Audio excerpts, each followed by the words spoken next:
Hello everyone, in today's video we are going to see one more video of English. So let's start. यहाँ पे हम देख क्या रहे हैं कि ये ना बहुत सिंपल सेंटेंसेस हैं जो सब कुछ आप अभी कर रहे हो अपनी हैबिट बताने के लिए, अभी की बात कर रहे हो। अगर कि वह जाता है, वो बहुत सारा खाना वेस्ट करता है, वो ऐसा करता है, मैं ऐसा करती हूँ, वो ऐसे करती है, ऐसे नॉर्मल सेंटेंस प्रेजेंट टाइम का बताने के लिए जो सेंटेंसेस हम यूज़ करते हैं वहाँ पे हम देखिए ज़्यादा कुछ हम यहाँ पे कोई भी हेल्पिंग वर्ब यूज़ नहीं कर रहे हैं। कोई भी आपको is, am are, was, were, did, do, does और शैल, विल कुछ नहीं दिख रहा है क्योंकि यहाँ पे कुछ हेल्पिंग वर्ब यूज़ नहीं हुआ है, राइट। तो ये कौन सा टेंस होता है? ये होता है प्रेजेंट इंडेफिनिट टेंस या सिंपल प्रेजेंट टेंस होता है।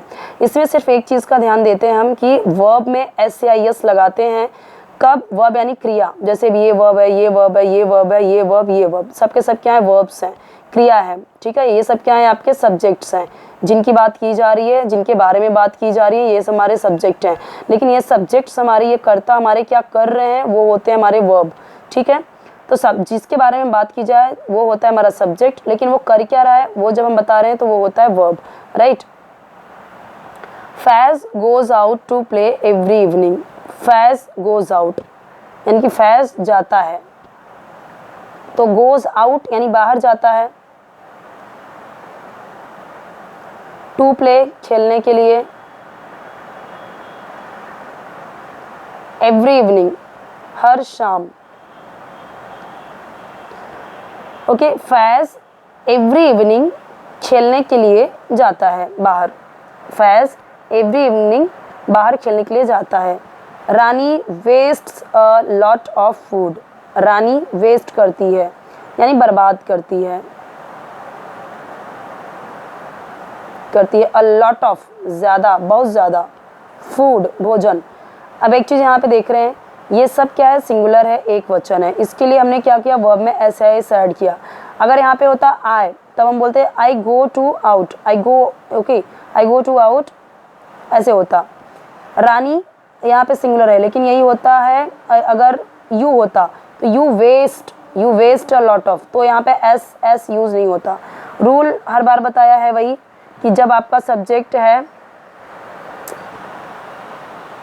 ही, शी, इट सिंगुलर, तो क्या होता है? वर्ब में एस या एस ऐड कर रहे हैं। If your subjects are I, we, you, they plural, then we will not use S or E S, ठीक है। ये वही रूल है यहाँ पे। अब यही अगर यहाँ पे मैं बोल देती हूँ डू नॉट नहीं का, कि रानी ज़्यादा खाना बर्बाद नहीं करती, तो कैसे हो जाएगा? Rani does not waste a lot of food. तब वहाँ पे क्या यूज़ हो जाता है? डज डू, यानी कि तो फिर ही, शी, इट सिंगुलर के साथ में आ जाएगा डज नॉट, ओके, यानी कि नॉट है तो नॉट यूज़ करेंगे। अगर इंट्रोगेटिव कब क्या हो, कहाँ कैसे से यूज़ होगा, तो वो सिर्फ डज रहेगा, ओके। और हाँ, और इसमें से अगर कोई सब्जेक्ट है तो वर्ब में एस या एस ऐड नहीं होगा। सुरेश वॉशेस, वॉश होता है, वॉश यानी धोना, लेकिन अब यहाँ पे मैंने आपको बोला है ना कि एस या ई एस ऐड करते हैं, तो एस तो हम हमेशा देखते हैं कहाँ ऐड करते हैं, बट ई एस का एग्जाम्पल बहुत कम आता है, लेकिन बहुत सही जगह पे आपको देखिए यहाँ पे भी ई एस यूज़ हुआ, वो होता है बट ई एस यूज़ किया। वेस्ट होता है, वेस्ट की स्पेलिंग के आगे एस ऐड कर दिया, वेस्ट। लेकिन वॉश होता है, वॉश यानी धोना, बट उसमें डायरेक्टली एस नहीं लगा सकते, वॉश तो वो बनेगा नहीं, इसके लिए हमें क्या किया? ई एस लगाया। इसीलिए मैं हमेशा बोलती हूँ एस या एस का को ऐड करते हैं, ऐसी जगहों पे ई एस को ऐड करते हैं। लास्ट में एक्स आ गया, लास्ट में ओ आ गया, लास्ट में अगर एच आ गया, तो ऐसी जगहों पे क्या करते हैं? फिर हम ई एस ऐड करते हैं। सुरेश वॉशेस फ्रूट्स, फल, ओके, सुरेश क्या करता है? फलों को धोता है। और रॉ यानी कच्चा या कच्चे, वेजिटेबल्स यानी सब्जियां, बिफोर यानी के पहले, ईटिंग यानी खाने से, यानी Suresh washes fruits and raw vegetables before eating. Suresh खाने से पहले रॉ वेजिटेबल्स एंड फ्रूट्स को वॉश करता है। अब मैंने क्या किया? वॉश, फ्रूट्स, वेजिटेबल्स, रॉ, ये सब तो मैंने इंग्लिश में ही बोल दिए, तो मैंने क्या किया, मोस्ट ऑफ वर्ड्स मैंने इंग्लिश में ही बोले। तो ऐसे टाइम पे भी जब आप ऐसे इंग्लिश वर्ड यूज़ कर रहे हो तो भी आपकी इंग्लिश धीरे धीरे इम्प्रूव हो जाती है। बट वो भी एक तरीका होता है, एक टेक्निक होती है कि आप कैसे उन वर्ड्स को, अपने इंग्लिश वर्ड्स को कैसे आप अपने लैंग्वेज में ढाल रहे हो, वो भी एक थोड़ा सा टेक्निक होता है, इसीलिए मैं आपको वो भी करके बता देती हूँ। Tina refuses to drink milk. Tina milk drink करने से रिफ्यूज़ करती है।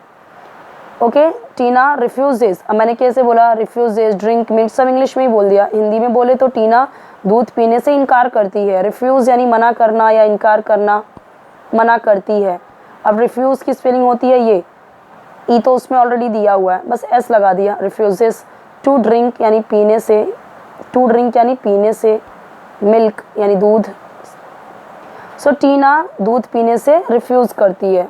So okay, Harry forgets to brush his teeth at night. Harry भूल जाता है, फॉरगेट होता है, फॉरगेट्स हो गया तो भूल जाता है। प्रेजेंट इंफिनिट टेंस से कैसे पता चल रहा है, प्रेजेंट इंफिनिट टेंस से कैसे पता चल रहा है, लास्ट में ता है तीन से हम खत्म करेंगे, क्योंकि सब्जेक्ट के बाद डायरेक्टली वर्ब है। सब्जेक्ट के बाद हम देख रहे हैं डायरेक्टली वर्ब है, विदाउट एनी हेल्पिंग वर्ब।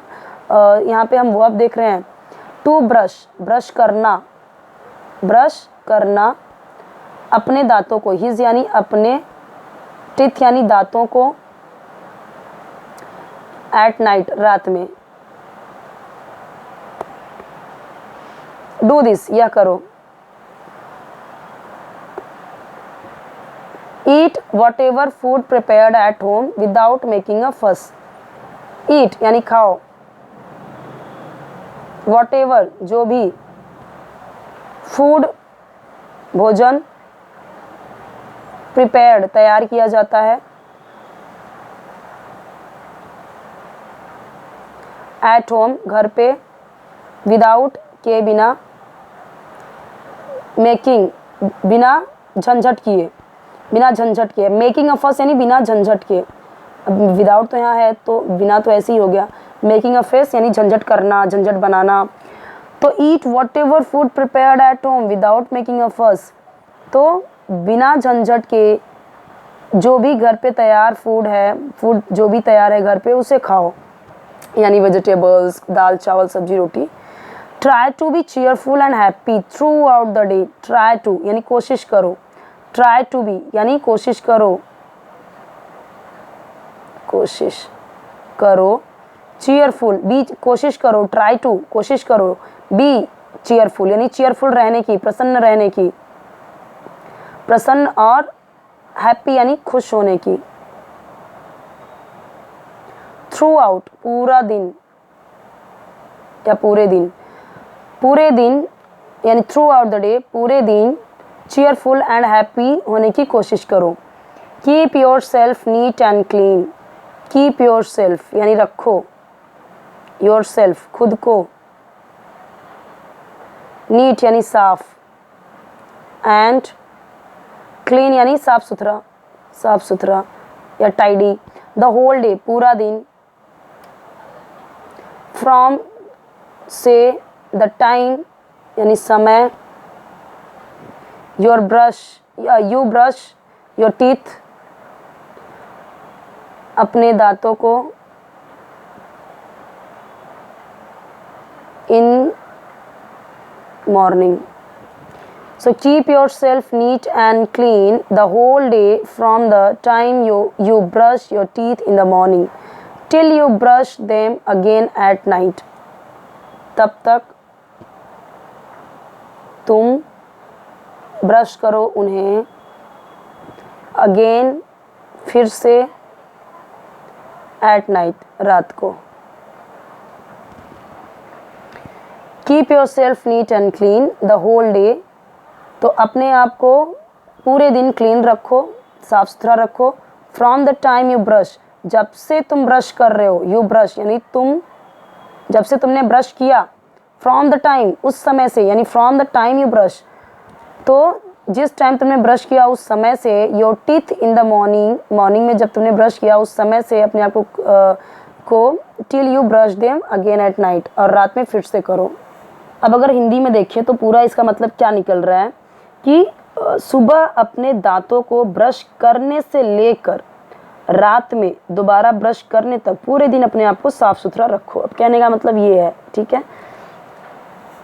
तो सुबह अपने दांतों को ब्रश करने से लेकर यानी उस समय तक, ओके, फिर till you brush them again at night, again यानी दोबारा ब्रश उन्हें यानी दोबारा उन्हें ब्रश करने तक, कीप योर सेल्फ नीट, अपने आप को पूरा दिन साफ सुथरा रखो। कहने का मतलब ये है।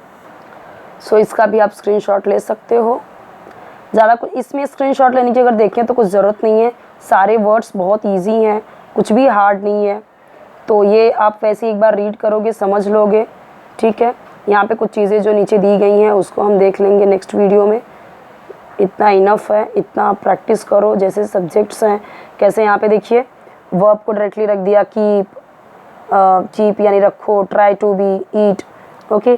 तो और यहाँ पे किस तरीके से सेंटेंसेस बनाए, तो ये भी ध्यान दीजिए। और कोई वीडियो चाहिए तो कमेंट सेक्शन में बताइए। चैनल जरूर सब्सक्राइब कीजिए, वीडियो लाइक कीजिए, फ्रेंड्स के साथ शेयर कीजिए अपने।